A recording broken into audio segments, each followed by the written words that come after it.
Assalamualaikum warahmatullahi wabarakatuh. Perkenalkan, nama saya Muhammad Firly Margi dengan NIM 22003 dengan di kelas 2B1 angkatan 2020. Di sini saya akan menjelaskan tentang kewirausahaan, yaitu area fungsi bisnis dengan nama brand saya Clothing Brand The Beam, tanggal 28 Maret 2022 dengan nama pelaksana saya sendiri Muhammad Firly Margi. 1. Langkah-langkah identifikasi tipe-tipe ide dan konsepsi peluang berdasarkan konteks bisnis. Kriteria 1.1 tipe ide-ide diidentifikasikan berdasarkan solusi-solusi yang ditawarkan. Rekaman hasil tipe ide-ide bisnis dapat mencakupi memberi kenyamanan. 1.2 konsepsi peluang dan aspek esensial atau prinsip-prinsip peluang diidentifikasi untuk menarik peluang bisnis. Konsep peluang merupakan sesuatu yang dapat mengarah pada bisnis yang diinginkan dan layak, yakni kompetensi dan keunggulan. Untuk aspek esensial atau prinsip-prinsip peluang dapat mencakupi tahan lama. 2. Mengidentifikasi peluang berdasarkan pendekatan wirausaha. 2.1 tren diamati untuk mengidentifikasi gap peluang bisnis dan ide-ide baru. Tren lingkungan strategis. Di sini saya memilih kekuatan ekonomi karena tingkat ekonomi, level pendapatannya, pola pengeluaran konsumen. Untuk kekuatan sosial, kecenderungan sosial, budaya, perubahan demografi, atau apa yang dipikirkan orang. Kemajuan teknologi, teknologi baru, tuntunan teknologi baru, pengguna baru, teknologi lama. 2.2 masalah suatu sektor atau bidang diidentifikasi yang dapat menjadi peluang bisnis. Masalah-masalah, sarana dan prasarana. 2.2 kesenjangan suatu produk atau jasa diidentifikasi sesuai dengan konteks. Kesenjangan suatu produk atau jasa menjadi kesenjangan pasokan dan kesenjangan kualitas. 3. Mengidentifikasi karakteristik personil wirausaha. 3.1 pengalaman industri sebelumnya diidentifikasi tim yang dimiliki. Pengalaman industri dapat memberi keuntungan. Salah satunya produktivitas, pengalaman mengatasi masalah, memiliki jejaring yang lebih luas. 3.2 faktor kognitif diidentifikasi berdasarkan kualifikasi personil. Faktor kognitif dapat memberi keuntungan, salah satunya sensitif terhadap peluang bisnis. 3.3 jaringan sosial diidentifikasi berdasarkan pengalaman dalam jejaring sosial. Jaringan sosial dapat memberi keuntungan, salah satunya hubungan yang kuat. 3.4 langkah-langkah kreativitas diidentifikasi untuk membangun ide-ide baru atau yang lebih bermanfaat. Langkah untuk membangun ide kreatif dapat mencakupi salah satunya persiapan dan wawasan. 4. Membangun ide-ide bisnis. 4.1 praktek brainstorming dikembangi sesuai dengan aturan sesi. Praktek brainstorming menjadi salah satu yang saya pilih adalah freewheeling, yaitu yang merupakan ekspresi-ekspresi bebas dari ide-ide, bebas dari peraturan atau pembatasan. Dianjurkan semakin banyak ide semakin baik. Ide gila atau aneh pun bisa mengarah pada gagasan bagus atau solusi masalah. 4.2 fokus grup dilakukan sesuai dengan kaidah-kaidah FGD. Kaidah-kaidah fokus grup salah satunya membantu menghasilkan ide-ide bisnis. 4.3 library and internet research dilakukan untuk mengembangkan ide-ide bisnis. Library and internet research salah satunya adalah sosial media dan melalui viral group. 4.4 ide-ide bisnis produk atau jasa diidentifikasi untuk dapat dikembangkan. Ide-ide produk atau jasa yang diidentifikasi area fungsi atau bidang, salah satunya adalah Clothing Brand The Beam mempunyai bahan yang bagus dan nyaman ketika dipakai. Clothing Brand The Beam juga mempunyai beberapa desain yang menarik atau kekinian. Clothing ini juga menawarkan beberapa bahan yang beragam dan juga tentunya berkualitas tergantung minat pelanggan. Clothing The Beam juga menawarkan request desain dari pelanggan sesuai keinginannya. Dalam proses pembuatan clothing ini juga kita biasanya mencegah atau mencari ide dan mengikuti zaman agar tetap kekinian. Clothing The Beam juga biasa mengikuti pameran-pameran antar brand yang ada di gedung mall atau acara thrifting yang sedang diselenggarakan. Konsep-konsep bisnis konsep. 1. Menentukan produk yang akan dibuat. Konsep bisnisnya. 1.1 nama produk atau jasa diidentifikasi berdasarkan karakteristiknya, yaitu nama produk dan jasa saya adalah Clothing Brand The Beam. Di sini Clothing The Beam memberikan kenyamanan dan tentunya ia membuat desain-desain yang beragam. 1.2 deskripsi produksi dan jasa. Identifikasi dengan berdasarkan tuntunan pemangku kepentingan singkat, jelas, dan atau kata kunci. Deskripsi produk atau jasa. Clothing brand kami memberikan bahan-bahan berkualitas serta nyaman dan menyediakan beberapa motif contoh yang kekinian bagi pembeli. Tote Bim juga menerima motif atau gambaran dari pembeli yang mereka inginkan. 1.3 Bentuk paket penjualan. Identifikasi berdasarkan kebutuhan pemangku kepentingan. Bentuk paket penjualan satuan karena produk ini dijual berdasarkan ide gambar pemesanan per orang yang diinginkan setiap masing-masing konsumen. 2. Mengidentifikasi target pasar. 2.1 Pengguna atau klien. Identifikasi berdasarkan kemungkinan yang dapat menikmati produk atau jasa. Target pengguna atau klien yaitu adalah pemasaran tersegmentasi. Pemasaran pemasaran dibedakan karena terkadang clothing brand Tote Bim juga mendapatkan request atau pesanan berupa sendal atau kreunek. 2.2 Target lokasi pemasaran. Diidentifikasi berdasarkan geografi dan demografi. Target lokasi pemasaran distrik. Karena distrik adalah target lokasi pemasaran clothing Bim ini berlokasi di tengah kota Depok yang terletak di daerah Margonda. 3. Identifikasi alasan mengembangkan produk. 3.1 Kesenjangan produk atau jasa. Kesenjangan produk atau jasa saya memilih kualitas. Kami selalu menjaga kualitas bahan baju atau sendal yang dipakai untuk kenyamanan para pelanggan. 1.1 Peluang pasar. Identifikasi berdasarkan hasil survei atau analisis. Pengembangan produk, menjual produk baru di pasar yang sudah ada. Walaupun clothing brand di Depok sendiri sudah banyak, pesaingnya clothing brand Tote Bim mempunyai pelayanan khusus bagi pelayanan yang sering membeli di brand kami, yang menjadi ciri khas bagi clothing brand itu sendiri. 2. Mengembangkan fitur spesial. 2.1 Tujuan produk atau jasa dan penggunaan. Diidentifikasi berdasarkan tujuan atau produk jasa. Produk kenyamanan ini adalah jenis produk yang dibeli konsumen berulang kali.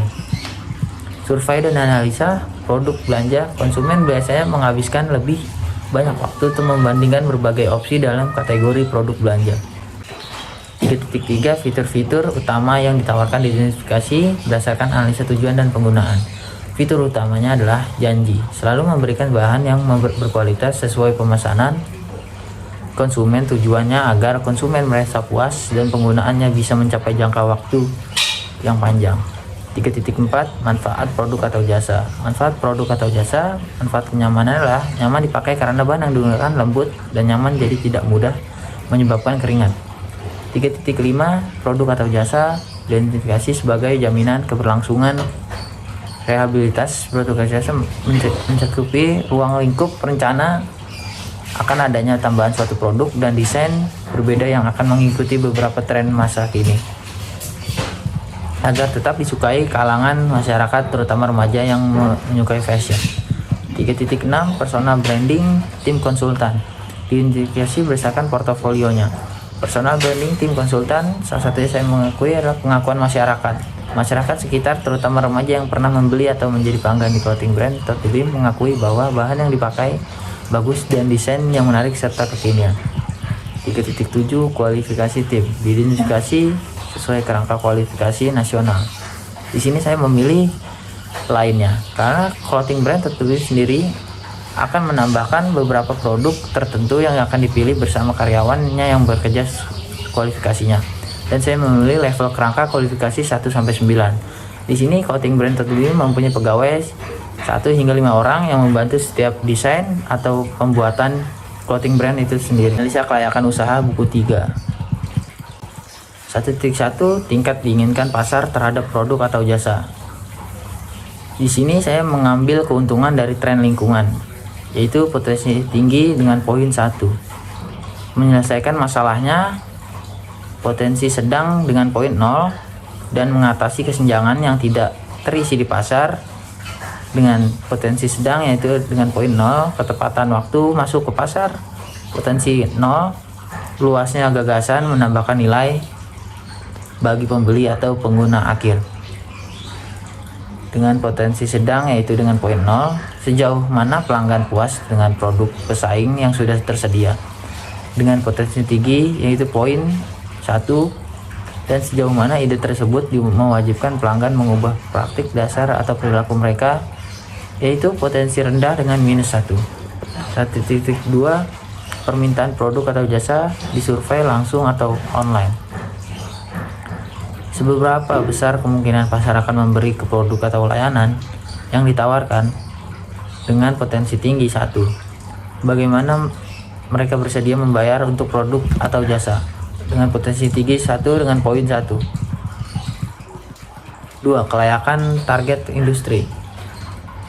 2.1 daya tarik industri, di mana saya akan membelah jumlah kompetitor, yaitu potensi sedang, sedikit dengan poin 0.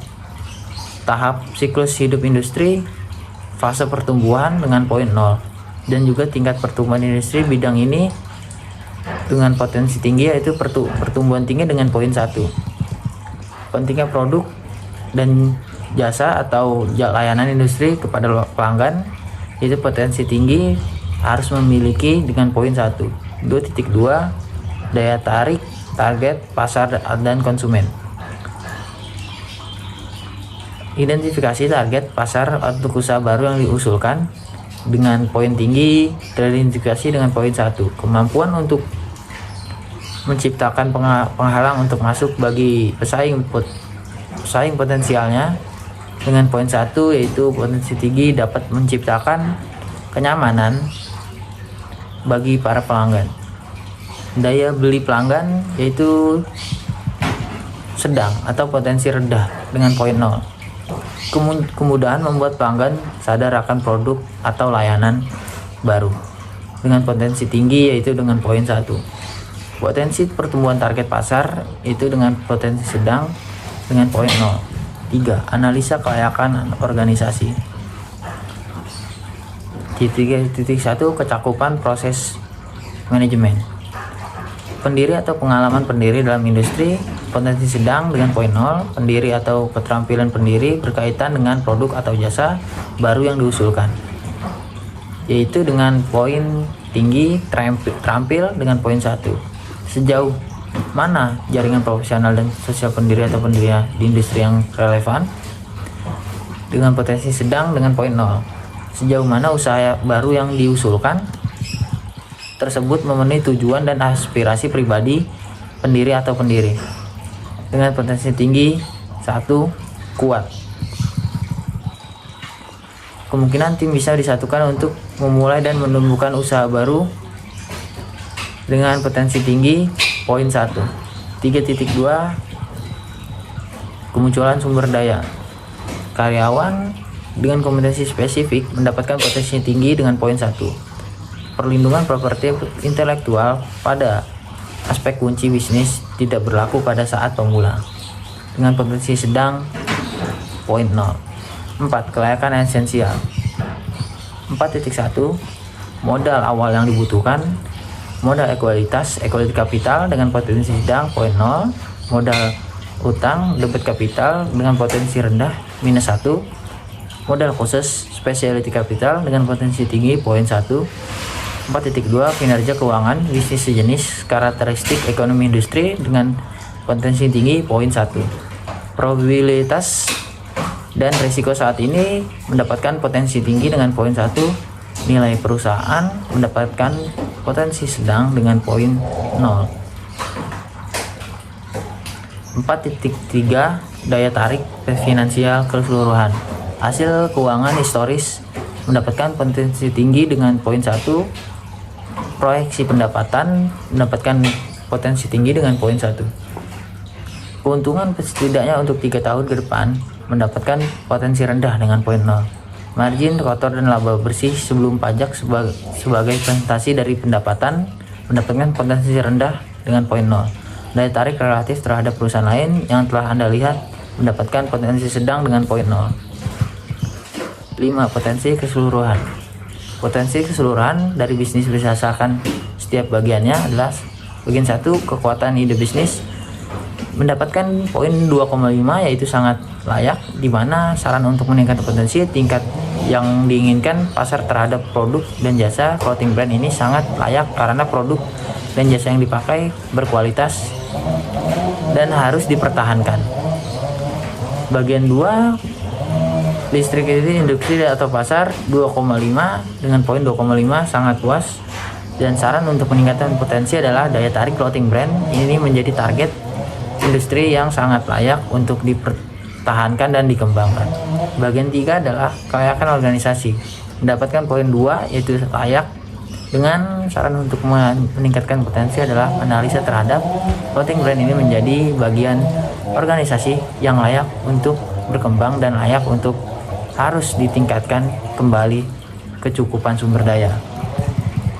Bagian 4, isu finansial dengan poin 1.6 yaitu layak. Clothing brand ini mendapatkan kelayakan finansial yang cukup dan layak untuk meningkatkan daya tarik finansial keseluruhan dengan penilaian keseluruhan yaitu 2,5. Ringkasan, clothing brand ini termasuk ke dalam kategori sangat layak untuk bisnis yang harus dikembangkan di Kota Depok menjadi dengan potensi keseluruhan 2,15 yang berarti yaitu sangat layak. Terima kasih, kurang lebihnya saya mohon maaf. Wassalamualaikum warahmatullahi wabarakatuh.